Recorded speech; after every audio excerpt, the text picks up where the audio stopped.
So I'll give you a quick background.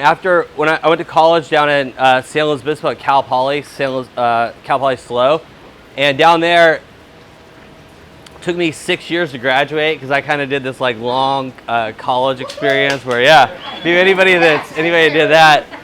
But I backpacked Australia, New Zealand, and then every summer I didn't have much money going to college, so I worked every summer and actually sold books door to door, and built books. Like okay. I was wondering how you got the boats, to every stop. That probably would have been more lucrative. I sold these like books for kids that help them like SATs, ACTs, math, English, stuff like that. So I was like passionate about school, but I just did it to pay for college. So made some money through school, and then my goal though in college was to be a stockbroker. So if you were to ask me for that 6-year period, people are like, "What are you going to do? What are you going to do?" And I was an industrial technologies major, but I took a lot of finance classes. I'm like, I'm going to be a stockbroker because at the time I watched all these, Wall Street and all these movies like sell, buy. No, we don't want that. Like, and then I started. And anybody young in the group, I spoke at Cal Poly last year. They brought me back to speak, and I tell everybody who's young, go do an internship in the field you want to go into, because if I would have done that, I would have realized right away something I never wanted to do. I was cold calling, pretty much cold calling people, asking if they want to buy a bond all day, and I just hated it. So after a year and a half, I'd come over every day and be miserable. I worked at Edward Jones. I'm like, it's not what I want to do. And I had two of my closest friends were in medical sales, and they love what they did. They're like, we help patients, we make a difference in people's lives, we make really good money. And I'm like, you know what, I want to give that a try. So for a year, I applied to 300 companies. I sent my resume, and I had a really good college resume. I had a really good sales background. I couldn't get in because in medical, unless you're in the industry, nobody will let you into it. So I kind of did this like crazy path where I went to medical conventions, and I went and called on medical doctors without even being in the industry and got to know them. So when I interviewed, it made it seem like I had some experience. And I finally landed a job after about a year of just 300 companies, multiple interviews, nobody had hired me. I finally got in. And so I was in that for 2 years. I always in the back of my head, I'm like, I want to start a business, but I didn't know what it was. And it's kind of maybe a takeaway for some people in here. I see people that are so hungry sometimes to start a company. When I spoke at Cal Poly last year, these kids had all these crazy ideas. I'm like, before you just run and go do something crazy, I think it's good to like get in an industry to learn about that, find your niche. So I was already in medical, and the quick story about how I started the company, my wife Marianne's here today, and for about 6 months I'm like, I want to start my own company, and the crazy thing, you guys ever read the book Good to Great? And you remember that book, I think chapter one or two, the chapter is called Good is the Enemy of Great. There's a whole chapter on like, and that's where I was at in my life. I was making $320 grand a year as a sales rep, and we just had our first son, Jackson, and it was like pretty good. I had this like whole book of business that I didn't have to work super hard. I worked hard, but I was making pretty good money. And she's like, why do you want to go start a business? Like you have a really good thing. So for me, it's kind of like my why. I didn't want to look back, like reverse engineer life. Let's say like the average age expectancy for a male, I think is like 82 years old. And I didn't want to be like 82 years old, look back at my life and be like, I never gave this a shot. Like I wanted to just see what I was capable of, what I could build and all that. So I'm like, I'm gonna do it. And it was a little bit of a battle in the beginning. I'm like, I'm gonna take this risk and go start my own company. Because at the time I'd already met with distributors and there were some opportunities that I had in medical. So I took that risk. In 2010, I started the company. We got #1 fastest growing company in Sacramento in 2013. So the first 3 years, no company in Sacramento grew faster than we did. In 2013, so we basically in that time went from like 0 revenue, then we did like, actually the first year we did 400 grand, 1.5 million, 3.5 million, then 8 million, all on a 3-year run rate. And then we went from 8 million up to 15 million. And that 4th year, the Sac Business Journal came back to us like, this has only happened one other time in a 50-year period in Sacramento. We're going to give you guys the award again for the #1 fastest growing company in Sacramento. Because if you think about that, that particular award, you're a lot better off if you have a new company here. You're in a lot better advantage. Like for me, our company will do 45 million this year. for me to win that award again, I'd have to do something crazy. I'd have to grow to like 250 or 300 million, which would be a lot harder than somebody growing from 4 million to 12 million. Does that make sense? Because all percentage based. So we grew very, very quick. There's some good to that, and there's some bad. Like don't be deceived. We made all this money because it was like when you grow that fast, there was a lot of waste. There was years we lost money. There's years we made money. It was kind of this crazy, turbulent time. In 2014, I basically said time out. I funded the company 100% myself. I didn't get any angel investing, no private equity, no venture capital, no friend and family around. I did it all myself. It was all her life savings. It's put everything back in the company, and we weren't really making too much. So I said, I don't want to keep doing this and like grow, because it's vanity. It's like, oh, we're a $30 million company that makes no money. Like, right? So I'm like, that's not what I want. Well done. Yeah, so exactly. So we revamped everything in pretty much 14 to 16, redid all the systems, gutted it. You guys read the book E-Myth? I don't know if you read E-Myth. E-Myth's all about systemizing your company. So I went through and systemized it. We went from like 2 or 3% profit to 20% profit on the same book of business just by revamping the whole company. And then, so we paused for 2 years. Then the last 3 years, we've gone from 15 million. Last year we did 27 million. This year we'll do either 45 to 50 million, depending on how the end of the year hits. And that's kind of the quick journey. We just got a new line of credit because that's the only funding we've ever had is through a bank line of credit. And so they just gave us a valuation of $120 million to the company, which is pretty cool because so we always make the joke, it's like you're rich on paper, but like, because when you're an entrepreneur, I don't know how your guys' experience, everybody has different stories, but for me, it's been make $100, put $99.90 back in the company.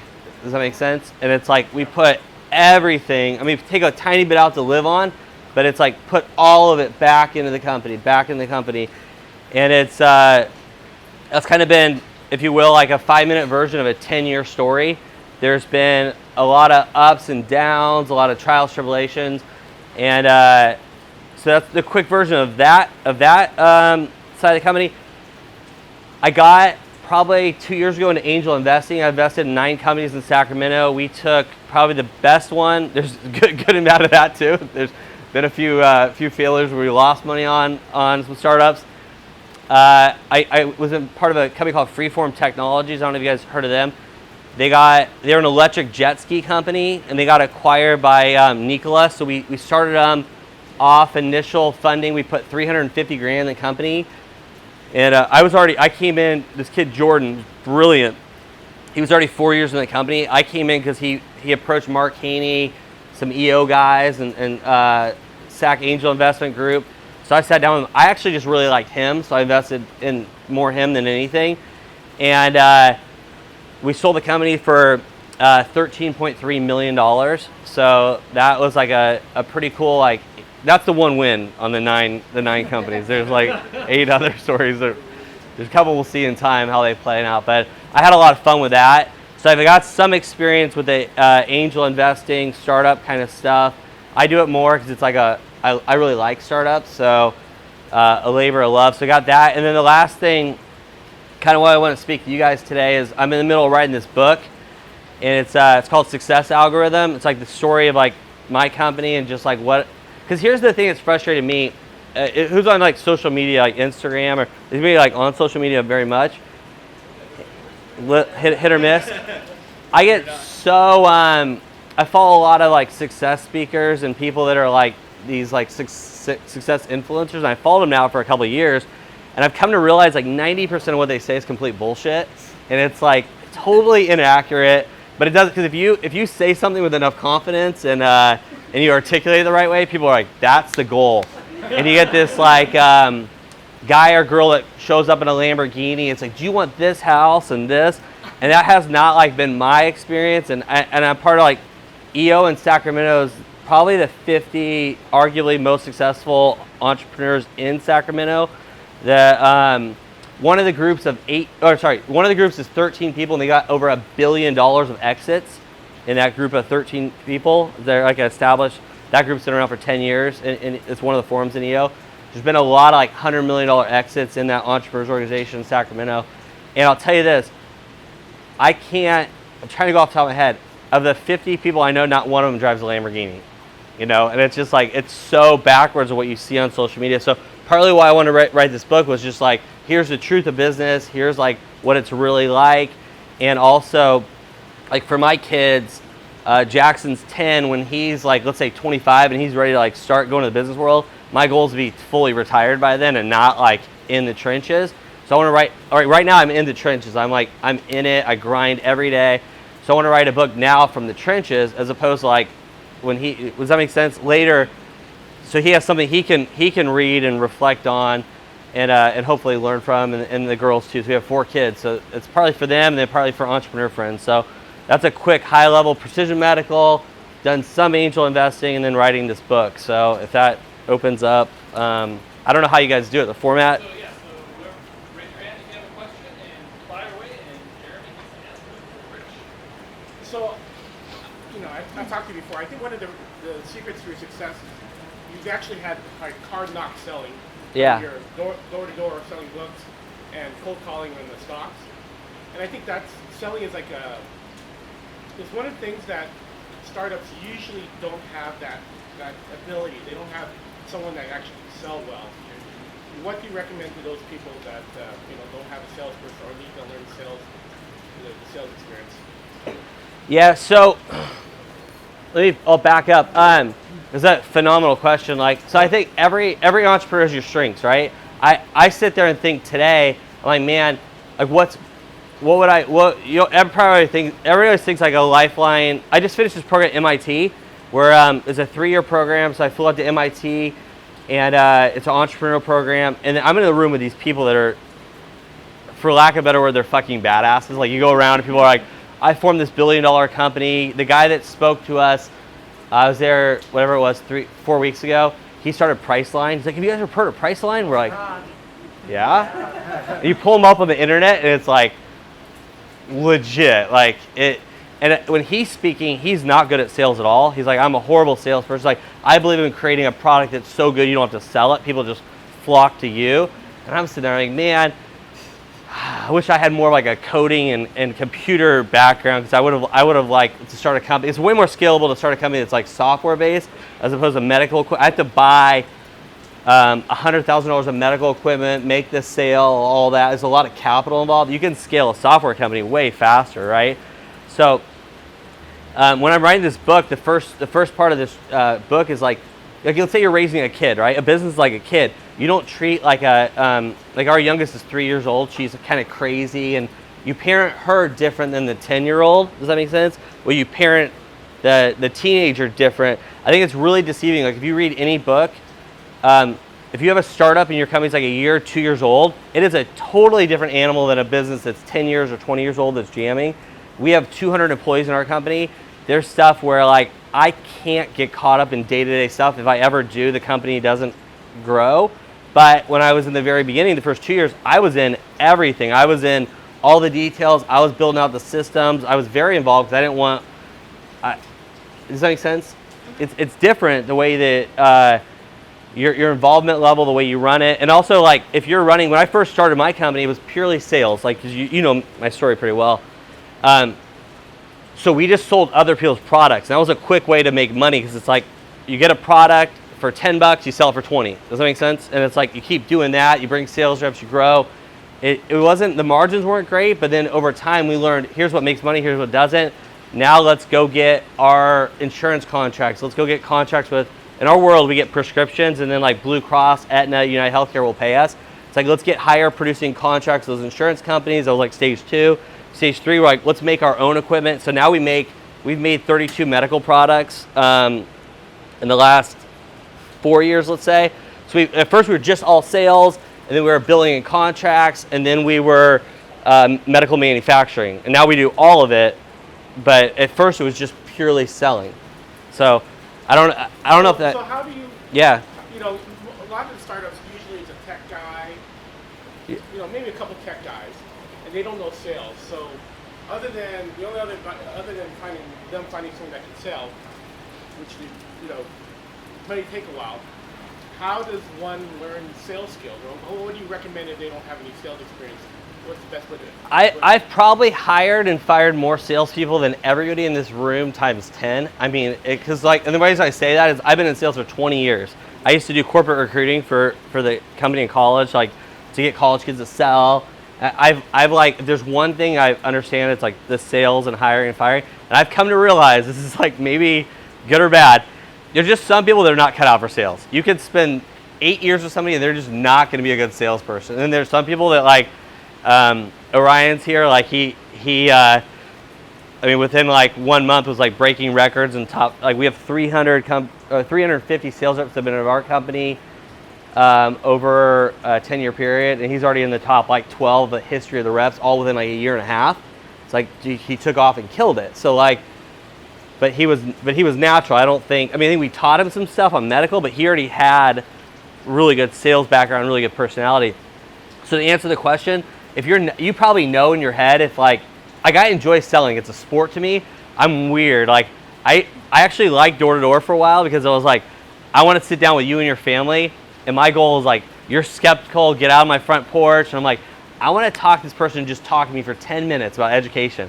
And it's like, that's a little battle you win, you know? Okay, give me 10 minutes. Okay, why is school important to you? And then it's like, the SAT's important to your kid. Yeah. What if you had a study guide that helped the SATs improve their score? Yeah, and all of a sudden, like, you get this person that's like, I'll never buy. It's like, wait, tell me more about that. Okay. And then all of a sudden, they're like writing you a check right there. That was really intriguing to me, like the psychology to bring somebody from like a no to a yes. I like that, but I'm wired like that. Like, that was like a competitive, fun thing for me. So that wasn't, I didn't have to like force myself into that. Does that make sense? So what I encourage you is, if you're not in sales, just spend the money. Like if you're getting like, however it works. Some people in here have angel investors, or if you, I think it is the key thing is find a good marketing person or salesperson. That's the other thing too. Sometimes, depending on what you're doing, we didn't have. This will blow you away. It might even offend some people. We didn't even have a website. We literally did not have a corporate website for 4 years. I got #1 fastest growing company in Sacramento with no website. People are like, how did you do that? It's like, because I'm marketing to orthopedic surgeons at hospitals that don't even go on the internet, and they don't like, people are always like, what's your social media platform? What do you do for marketing? What influencers are you using? I'm like, none, because I know that in this area there's 200 orthopedic surgeons. I know where all of them are at. We'll go to their office, we'll do a lunch or a coffee, we'll hand them brochures, we'll meet them face to face. That's our business strategy, right? Whereas other people, my buddy Greg, I think, did Greg speak here? Trifecta? Dude, Trifecta School. You know, I just was with him last week. They're going to do $75 million this year in food delivery. It's amazing. It's like, and his, It's all about the influencer marketing. yeah, he is the exact opposite of me. We are like, I've got all these sales reps. Like, I don't have one sales rep. I've got a ton of influencers. He spends that insane amount on social media and paid advertising and all that. It's two different strategies, but both of them work. But he would be the mindset, you don't need any salespeople, you just need really good marketing programs and marketing. So I don't know, that's why I think it's dangerous in the speaking world or book world, is when people say, here's what works, do this, because everybody's business is different and every strategy is different. I know for us, we did spend a fair amount. I probably dropped about $100,000 on marketing and got almost zero out of it. I could measure that because it was like all traffic driven through our website. We got nothing. It did not play out good for us because our products are so tangible. A doctor needs to see it, feel it, make sure it works good. It's going on a patient. It affects their surgical outcomes. They're not going to do that through like seeing an ad or somewhere, you know. So I don't know if that was long-winded or they even answered it, but yeah. So looking back at your first hires, first of all, it's bootstrapping, that's really commendable and amazing. Looking back at your hires, who was your first major hire, like CEO or CFO, CTO, and who would it? Was that the right hire, or how would you do that differently if you first major hire on your team that you went, that was money? When I'm like in a more like a smaller format of like 4 or 5 business guys together, or business guys or girls, and we're sitting there talking, like in the very beginning, like you get really into the details, like who did you hire, how much you pay them, all that. My first like 4 or 5 hires, they were either 100% commission sales reps. So you got to remember, when we started the company, I had no outside funding. I had 0.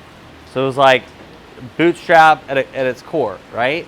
So I when I was in college, I wrote down like I had a list of like takeaways, but one of them was like, if you're taking notes or remember, I'm blown away at how many people don't write goals. Even entrepreneurs, to be honest, like they say less than 3% of Americans write down goals, and then less than 1% actually review them. So it's like, what are your goals? What are your goals? And I'll ask that entrepreneurs all the time. They're like, well, they're not like mine are like, I had like my 25 things I want to do before I die. They were all in order. They were ranked. They had timelines. Like, and it really helped me. One of my goals, the reason I tell you that is because I set a goal. I'm like, I'm going to buy a house before I graduate college. And I had no money. So I worked really hard, saved up. And I had just enough money for a down payment. I bought a house in San Luis Obispo. The market took off. I made $200,000 off the house by doing nothing. We shoved as many human beings in one house as we could do in college. Like we had, so we had a bunch of us living in this house. It more than paid for the rent. And then I sold it 3 years later after I graduated. I made $200,000 on it. We took that money and we were pretty good when we were married. We didn't buy a fancy car. We lived pretty frugally. I saved up money so then when I did go to start my company, I did have like a small nest egg to start it, but it wasn't a ton. And if you're doing medical, you need to use most of that for equipment, for a sale. So to answer, like I paid, it's probably blow you away. I paid like nothing. I was like, if you want to be a sales rep, like I get hit up by sales reps all the time. Like it's the attitude and the vision was like, I'm going to make people, and this is how it comes true today. I was like, I'm going to make people $100,000 a year in sales. The corporate average right now is $320,000 what our average sales rep makes in a year right now. $320,000 that's like the corporate average. That's in 32 states. So that number we more than beat that. And now it's like we get resumes nonstop for salespeople. But in the beginning, it's like, I'm gonna make you guys good money. It's gonna be high commissions. I've done this before as a rep. Like follow me. And I had a lot of people join me. The first 5 hires, 4 of them were sales reps. I'm like, all we got to do is sell. We'll figure. There's 2 principles of this. Some people have like that, like it's more the lean startup methodology is like build it, run crazy, and then figure out the systems later. Other people like to build the systems and then build into it. I'm a much more bigger fan of this method than that one. So I had 4 sales reps, and then Marianne's very good. Her best friend, Bonna, she just got married, so her husband came and worked for us. We paid him $10 an hour. And then if he did well, he got paid $12 an hour. And then he moved to 14. And he's like, I just want to be part of this thing. Like, I want to get in early. And he had no background in medical, but he was more of like the kind of like almost like personal assistant, handle the paperwork day to day. And then he grew, and then he ended up making phenomenal money long term with us. But I ran it super lean, and I was a mindset. I only need to hire 3, 4, 5 people the first year. I don't need to hire 30 people. I don't need to give $60,000, $70,000, $80,000 salaries. I'm just gonna bring in people that are super motivated. And those 5 people they wanted to join. Does that make sense? Like they're like, I want to be part of this. It's exciting. And then it wasn't about the money. It was more about like the vision and what they want to be part of. And I think that's important. And I'm huge about being lean. Let me tell you one side story. It's a good learning experience about what not to do. That methodology of the lean startup, running things super lean and sell and then build it later. Does that make sense? It's the lean startup methodology. I did a different methodology 7 years in, where we got a fast growing company in Sacramento. I got kind of cocky, to be honest. I'm like, we could do anything. Like we've sold everything, right? We're like, we get a little overconfident meetings. We're like, we could sell any medical product. Like we're so good, right? And then so we're like, let's get into disposable products, right? And it's not our stuff's orthopedics and all that. Like all of our surgery centers we currently work with want to do disposables. So we flew to China, we met the manufacturers, we made all these products. I spent $2.8 million making products, and then brought in expensive people that were good at marketing. All this money went into it. When the thing was all said and done, I lost $3.5 million on a company that did not work at all. It was like, I learned the hard way, because although I had people that were like, they signed these POs, oh yeah, I want to do it. When we went to integrate into the hospital system and surgery system, We didn't have the back-end infrastructure, and they had huge discounts. Like, so McKesson, Medline, Cardinal all came in, and they're like, hey, we appreciate this little guy trying to compete with us. We'll just give you a rebate of 100 grand if you keep your business with us. I'm like, I can't do that. And they're buying 3,000 products from them. They're buying 30 from me. I got wiped out right away. And I wish I would have done it the way that I originally built my first company, was the link. Because I would have figured that out right away. I would have been like, oh, you know, as opposed to trying to build everything, make it this amazing company, and then have sales later. I think it's a horrible strategy. I'll never do that again. I learned the hard way. I lost a good $3 million doing it the wrong way. And so we try and run it really lean. So I don't know if that, quick good and bad of what not to do. Talking about like in medical, there's a lot of like independent distributors and 1099 and what they'll do. Like even our company did it for a long time. We got really good orthopedic surgeons. So then other companies would fly out, they meet with us, like, can you distribute in California or Utah, whatever state you're in, take our products, we'll sell it to you at X, you guys can sell it at this, you make the margin. Does that make sense? It's kind of like how we started. We started as distributors at first. And then now we manufacture and we try and get distributors to come on with us. So there's two schools of thought. You can either get, it relates to all businesses, to be honest.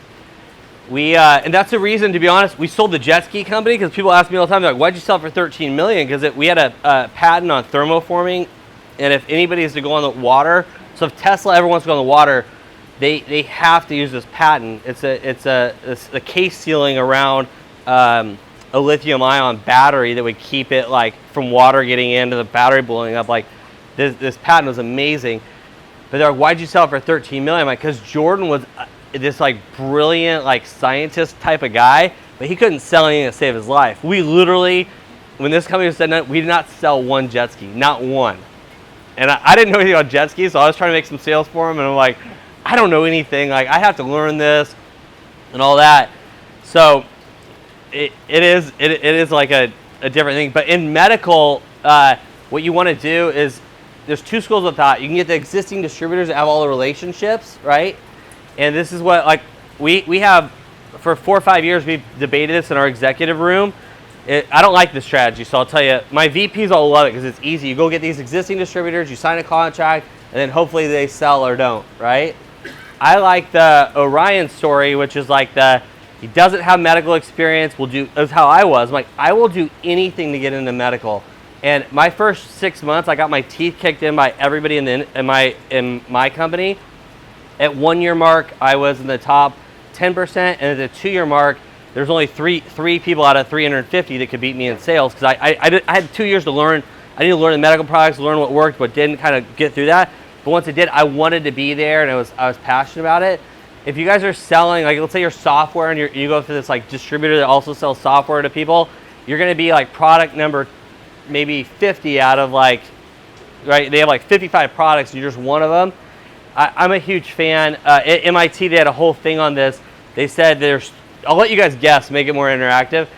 They've insane studies on sales and marketing and what it takes to be successful as a sale. They'll say you put like 100 characteristics on like what it takes to be a top performing salesperson in a company, and they've got the science down to the top 3. You want to guess what they are?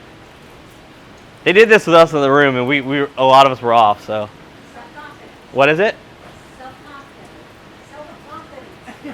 Self-confidence was on there, but it wasn't like it wasn't one of the top 3. And they do this is like if you're interviewing, this would be the 3 things you want to interview for. Driven by money. What's that? Driven by money. That's probably partly true. I mean, it's probably in that top 100. How about high energy? Likability, trust. High energy, yeah. Empathy. Tenacity was on there. Like ever persistence? Empathy. How about don't hear no?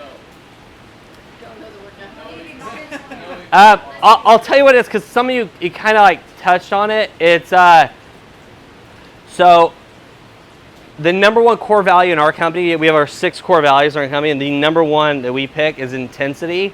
And it's like whatever you want to call it: passion, intensity, will to win, desire. It's all like the same thing. Say passion, because that's what everybody says, right? Yeah, but that's that energy. yeah, that's what I'm saying. You guys all kind of touched on it in different ways. But here's the thing. So if I sit down with somebody and they're like, I've been in medical for 20 years, I've got a book of like 200 contacts, that's one of the top actual things, but it's not number one on their studies.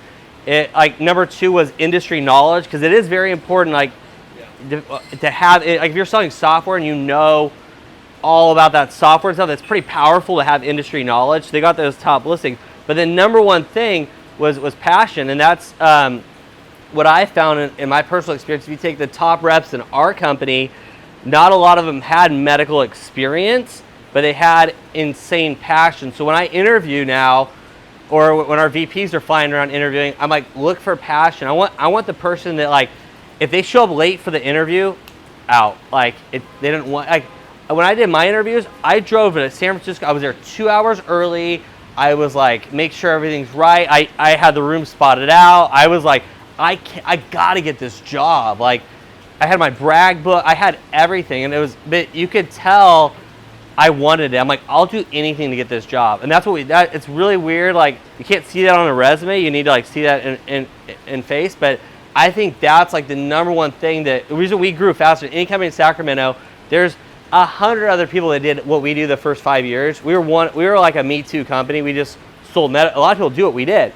Now with billing contracts and manufacturing, we're really different. But the first 5 years, we were a Me Too company, to be honest. But we had passion, intensity. Like, we would go after doctor. It was like, does that make sense? So I would go find that like 24-year-old kid, guy or girl, that's like, I'll do anything to get into medical. Like, do you know, once you're in medical, you're almost guaranteed. You go to medreps.com, you're guaranteed. I tell people this all the time in interviews. I'm like, let's say our company sucks and you hate it after 2 years, you will make $200,000 the day you leave us. I've had more reps picked off by Boston Scientific, Medtronic. Like, I get reps picked off all the time for these massive salaries of medical companies because they already have experience with us. So that would be my pitch. Is who cares? People go back all school to get MBAs that are garbage. You know, like, no offense, anybody here has an MBA, but like, walk the walk and really talk the talk and know what works and doesn't work. No education can teach you that. Yeah, I interview people all the time about, I've got an MBA from this school. I'm like, how does that help? Like, I'm not a big believer in it. Like, if you've got an MBA from Stanford and you're in the finance world, then fine. Like, that's a separate animal in itself, because more probably because you've got the Stanford connection than anything. But outside of that, I think the MBA is complete garbage. I would actually argue, and I'm somebody that's I went to Cal Poly. I spent a lot of time and money in that. My door-to-door experience was 10 times more valuable than my college. My industrial technologies classes have not helped me one dime or one. Does that make sense in my business? But the experience did, and so if I would make that sell of, like, let's say you make $12,000 your first year, $1,000 a month. I think it's worth it because you're in medical, you're meeting doctors. If it doesn't work out, you're going to make $200,000 year two going to another company. But the goal is that you do well with us, and that you do well and you make $200,000 with our company, and then you help build a territory. You know? Yeah. So we have a unit that does DVT prophylaxis, so it prevents blood clots. So like, if you think blood clot in the next year, you'll see this. Like, Hillary Clinton got a blood clot, almost died. There's been a couple NBA players who have gotten blood clots. It's the number 2 leading cause of death in the hospital. So infections is the number 1 way you can die in a hospital. Number 2 is getting a blood clot. It goes into your lung, you get a pulmonary embolism, and you die. So this prevents blood clots. All it does is really, it sounds medical, DVT. All it does is it's like, it just compresses your, yeah, no, it's a machine though, but it squeezes your calf, and by squeezing your calf, that creates blood flow, and the blood flow prevents blood clots. It's pretty actually simple. It's not like, if I had a surgeon up here explain it, you'd be like, this is crazy, complex. It's physics. Yeah, so it's not, it's a pretty easy product, but what we did that was different is we built Bluetooth technology into the unit. And now doctors can get patient feedback on the unit. They can see how much is being used. And that's kind of what we want to do in the future in medical, is have more data-driven, be able to get surgeons data real time so they can see their patients and how they're rehabbing. And we want to get into that world. Less product and more software data side. So it's kind of our like 5-year vision. Yeah, thank you. Yeah, so I mean, you mentioned the importance of creating a vision that people are attracted by. That gentleman over there that asked the question alluded to the same thing. How did you do that initially? When you knew that you couldn't pay your people well, how did you create a long-term vision that people were gravitating to? Yeah, so what he asked for is like how in the very beginning, like year one or month one, is like how do you create a vision that people are like compelled by and want to join your organization, be part of that cause, right? So I would say this: our vision year one was different than year 5, which is different now. The vision's changed over time, right? But in the very beginning, the first year was like, I mean, maybe this is like the sales side, but it's like I'm gonna get you into medical. You know, I had a lot of friends who were dying to get into medical. It's like put your 2 years in, you'll be in the industry, you'll have experience, you'll have great income. But our goal is to create a $100 million company, and if you're at the ground floor, which is what happened, the guy that was this is the funniest story. My wife's best friend is like this pro bodybuilder, and he kept like laying out at my pool during the day while we're all working. And I'm like, I don't like the idea of this like bodybuilder laying out at my pool all day. So I'm gonna hire him and make sure that like we get him out of the pool, because it's like it wasn't inspiring to be at work, because I'm building this whole company in my house, right? I'm like, let's hire him and get him involved in the company. And he was the one that was not commissioned. He was the anomaly. And I was like, if you do this right, you could be making $100,000 a year on year 2 and even more in the future. And he's like, let's do it. Like, we made it like a fun culture. You can do a lot. There's always studies too. You know, people get more psychological reward out of just gratefulness than they do like a monetary paycheck. There's a certain point, like people need money up to a point. So money does motivate you up to a point, because you're like, I can't pay my bills. I need money. Then once you get the money, after that, it kind of diminishes. Does that make sense? But yeah, exactly. But after that point, people get more psychological benefits out of like gratitude and thankfulness. And hey, we don't have a lot of money, but we're gonna go to Chipotle, just have a dinner tonight and celebrate. Like, that was an amazing sale you guys made today. People get it. Like, those first 5-6 employees, we were all at the house together. My garage was now we have a 77,000 square foot distribution center that ships to 32 states. In the very beginning, I had a small garage that we couldn't even park the car in because there was just medical equipment everywhere, and that was the distribution center, you know. And it was funny in the very beginning, because Jackson was like 1.5, and Marianne would walk in and be like, he's taking a nap, can you guys be quiet? And we're like, okay, make the sales calls a little bit, like, don't be as loud because we don't wake the kid up. Like, that's like company the first 2 years, you know. So that was kind of the vision. Does that make sense? It's not this like, we weren't like Tesla, where like, we're gonna change the world, we're gonna put people on Mars, and we're like, I just want to provide really good opportunities, some friends that could be part of something really big and really great. And it did become great, and we all bought into that, and then and now people join all the time for that. So first 5 years, we didn't do any FDA, because I just piggybacked other people's companies. Yeah, exactly. No, now we have internal. I'm not a big fan of, there's some things I'm a huge fan of outsourcing, like billing, and like there's some things like I like outsourcing. FDA, I mean, if you've been part of FDA, you make one small error and the submission's kicked out, you have to reapply. So we went and interviewed and got a girl that had been part of like 20 or 30 different FDA products. She was very well versed in it. She knew like the back of her hand, and we let her run all the FDA approvals now. We just do it internally. So, but that was year 6, 7 for our company. If it was year 1, I may have outsourced that, because I wouldn't have the funds. And operationally, like, that's not my strength at all. I'm not good at it. But I went and hired people that were good. You can find really talented operational people. We brought in a guy the last 3 years that's helped. That's what the systems you're talking about.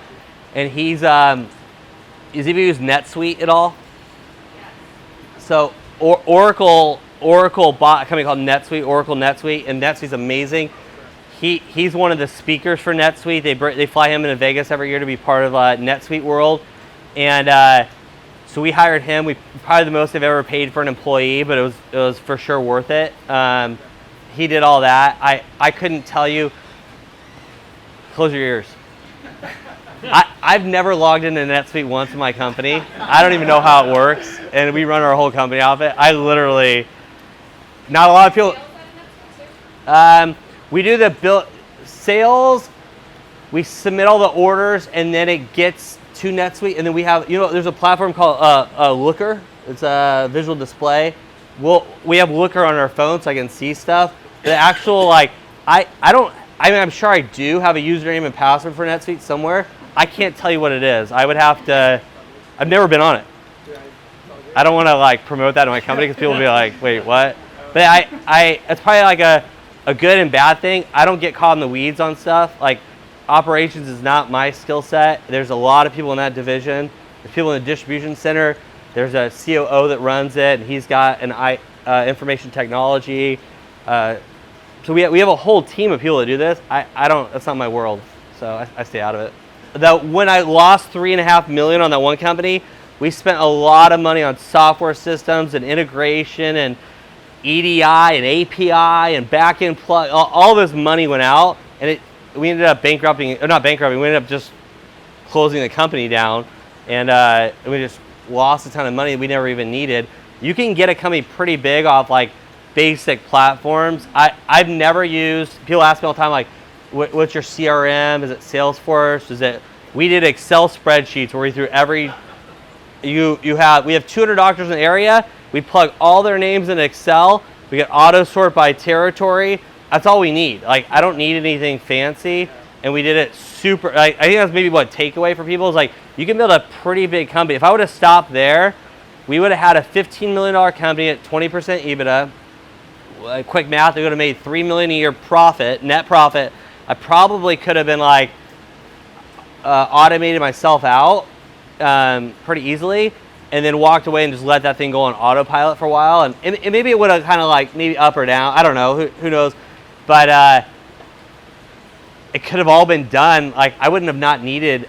I've seen people waste a lot of money on expensive things that are this is gonna blah blah blah. It's I think it's, I don't know. I warn against that stuff. Today, I still own 100% of the company. We got if you do $5 million line of credit, might sound like a big line of credit. If you're doing $45 million a year, it's really not. It's it'd be they call it a turn. So it's 1.5 turns, a month, not even a month and a half of revenue for us. You really need a 3 or 4 turn on a line of credit, and we don't have that.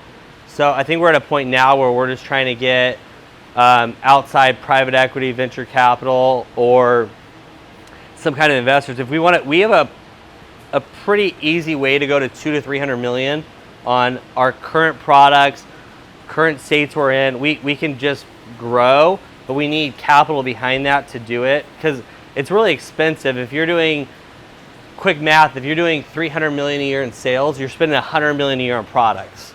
So it's and in medical, I don't know how it was for you, but we don't get paid for 7 months. So I make a product, I get it, I ship it out, we bill the insurance, and then the insurance waits 3 months, they pay us. It's that whole cycle takes 7 months to get paid. So we're kind of at this weird financing.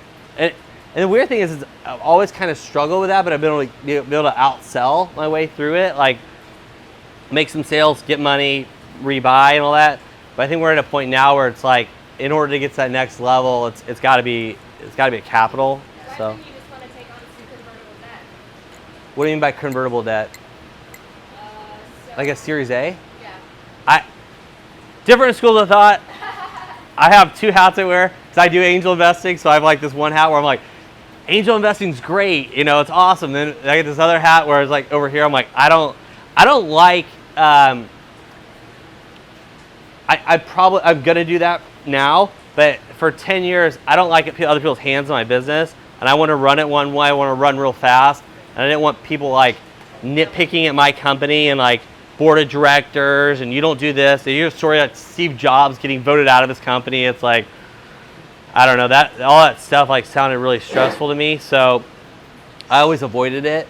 If you can do, I'd say for financing, if you can, debt financing is the best, right? You can get our line of credit. I think I might be off a little bit, but it's like 5.5% interest. And then you pay it. They don't own your company. They don't own any equity. I almost did equity in the very beginning on year 2 because I had some big reps I wanted to bring in, and I almost gave them equity to do it. And I'm so glad I didn't, because a couple of those reps went rogue and started companies that competed with me. And they would have, in the state of California, they would have been able to have that equity in my company and be a competitor today. And that would just like, so I don't know. I'm not a big fan of like the equity thing. But if you are going to have somebody come in, if you have somebody that can put money in and add value to your company, I think that is tremendous value. So I was going to recommend get smart yeah. capital in that case. So one thing we're looking at, we have in medical, medical is like 1/6 of the whole U.S. economy. We'd like to get a capital partner like Medtronic or Covidian or somebody to come in and be like, we have 5,600 reoccurring prescribing surgeons. So they come in and they say, we want access to your guys' surgeons. We'll give you money, right? We'll invest a bunch of money in your company, and we'll also give you guys opportunities for some new products. It's like a synergy, you know, where we win, they win. We can leverage our existing books of business together. We could get new customers from them. That would be like a 1 + 1 = 5 kind of thing. So that's what we're trying to do. That would be the goal. So.